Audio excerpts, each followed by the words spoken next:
देखो, मैं आपको बता रहा था, पहले बताया था मैंने कि on reading in relation to literature, कि हम साहित्य के संबंध में क्या सीखें, क्या पढ़ें, कैसे पढ़ें, और साहित्य हमारे मतलब किस काम को या किस सोच को मतलब पूरा करता है। तो इस बारे में अपन साहित्य के बारे में पढ़ रहे थे अपन।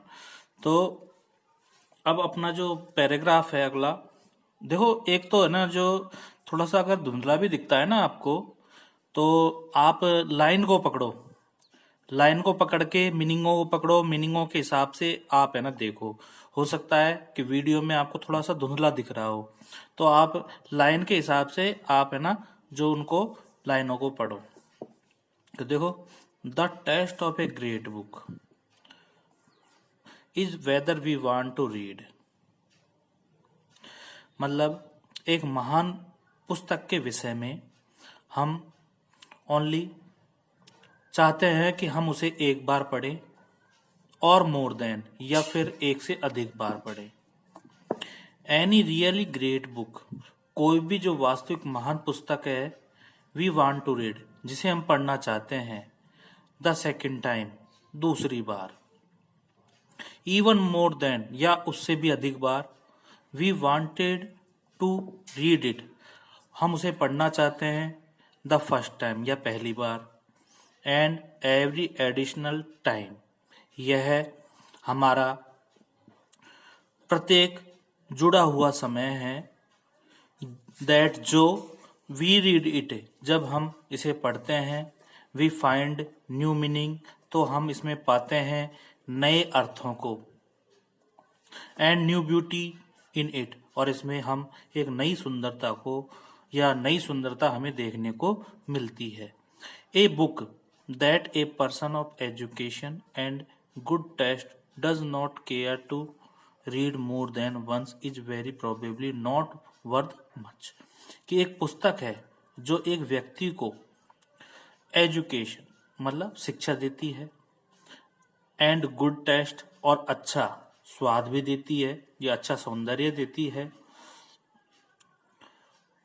Does not care to and read more than once, यदि हम इसे एक से ज्यादा बार पढ़ने की परवाह करते हैं, वेरी प्रोबेबली बहुत संभवतया, नॉट वर्थ मच, तो यह बहुत आसान नहीं है या संभव नहीं है।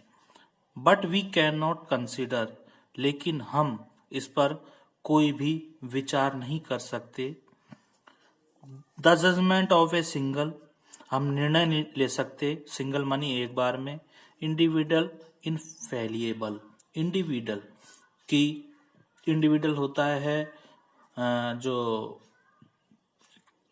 अपने को लोगों के विचार हैं, है ना, या समालोचना है या विशिष्ट संकीर्णताएं हैं, वो भिन्न भिन्न होती हैं।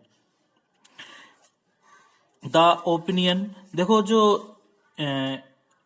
ये है अपना इनफेलिबल, इनफेलिबल होता है अचूक बोल सकते हो आप, और या फिर आप पर्याय लोगे इसका तो आप अमोस भी बोल सकते हो। The opinion that make a book great must, जो विचार हैं वो पुस्तक को बनाते हैं ग्रेट महान, must be the opinion of many, बल्कि कई विचारों से, more even the greatest critics are apt, more even the greatest, जो महानतम जो आलोचक हैं या समालोचक हैं, आर एप्ट, वो संकीर्णताएं देते हैं, हैव सर्टेन डलनेस, और एक प्रकार की डलनेस, जो उनकी जो मानसिकता है वो संकीर्ण है, कम है, मतलब बिल्कुल लो है, कार्ल। फॉर एग्जाम्पल, ये लेखक का नाम है, देखो, फॉर एग्जाम्पल उदाहरण के लिए, कुड नॉट एंड्योर ब्राउनिंग, मतलब कार्ली है वो बायरन जैसा महानतम अंग्रेज नहीं बन सकता। ठीक है। Byron could not endure some of the greatest of English poet. और इसी तरह जो बायरन है वो भी महानतम अंग्रेज कवियों में से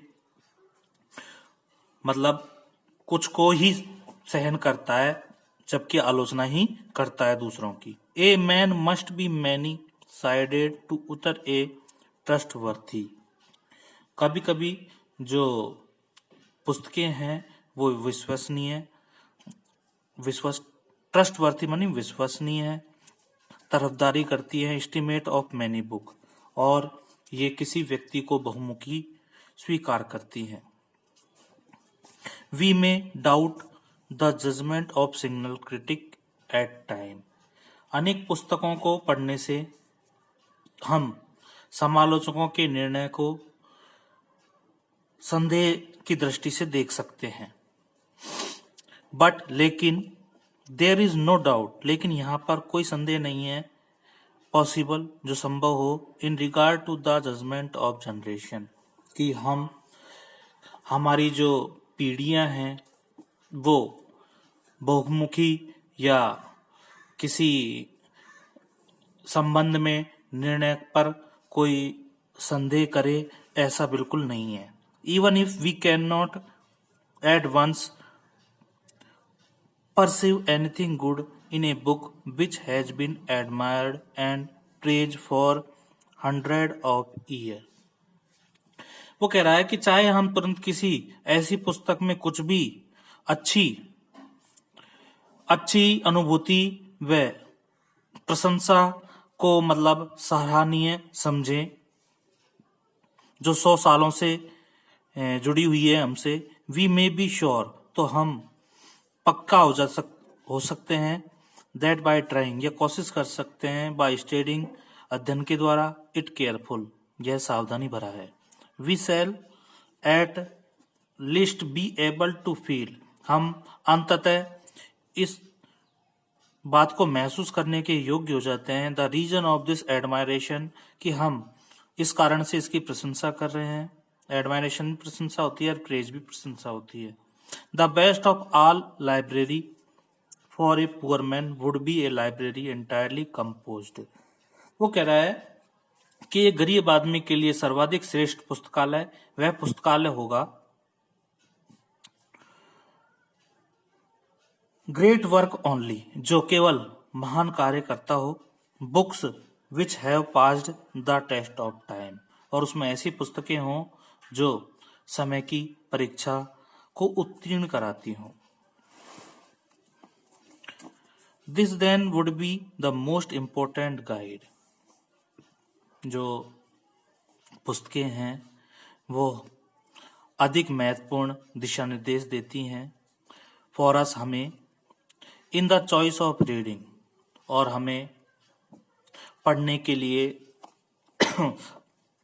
पसंद भी देती हैं या हमें पसंद करवाती हैं जिसे हम पढ़ना पसंद करते हैं। We should read only the books, हमें केवल उन्हीं पुस्तकों को पढ़ना चाहिए, वी वांट टू रीड, जिसे हम पढ़ना चाहते हैं, मोर देन वंस, एक से अधिक बार, nor should we buy any other, हमें इसे खरीदना नहीं चाहिए किसी और के लिए, unless we have some special reason, अगर हम कोई विशेष कारण रखते हैं, फॉर सो इन्वेस्टिंग मनी, तो ही हम इनके लिए धन खर्च करें।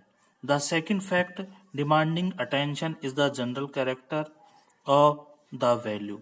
जो सेकेंड फैक्ट है, जो दूसरा तथ्य है, वो कह रहा है कि डिमांडिंग जो मांग है और अटेंशन ध्यान है, इज द जनरल कैरेक्टर, एक सामान्य पात्र या चरित्र है, ऑफ द वैल्यू, इन मूल्यों का, दैट जो लाइज हिडन, जो लगभग छिपा हुआ है इन पुस्तकों में, with in all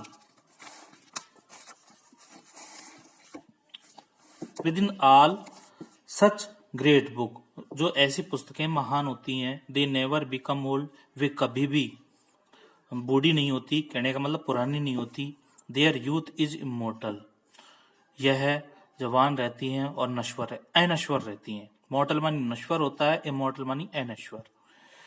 A great book is not apt to be comprehended by a young person at the first reading। कि जो महान पुस्तकें हैं कोई युवक जो प्रथम पठन में नहीं समझ सकता या प्रथम बार पढ़ने पर नहीं समझ सकता, एक्सेप्ट इन सुपरफिशियल वे, तो वह इसे मात्र एक सतही तौर पर या फिर एक साधारण तौर पर समझता है। ओनली द सरफेस, केवल जो इसकी सतह होती है। The narrative is absorbed and enjoyed, जो नरेटर है, जो लेखक है या पाठक है, वो संभवतः कह रहा है कि अपशोर्ड, वो कह रहा है अपशोर्ड, आनंद, एंजॉय ये भी आनंदी है। वो कह रहा है कि जो लेखक है, पाठक है, वो लिप्त रहता है आनंद या उसका मनोरंजन करने में।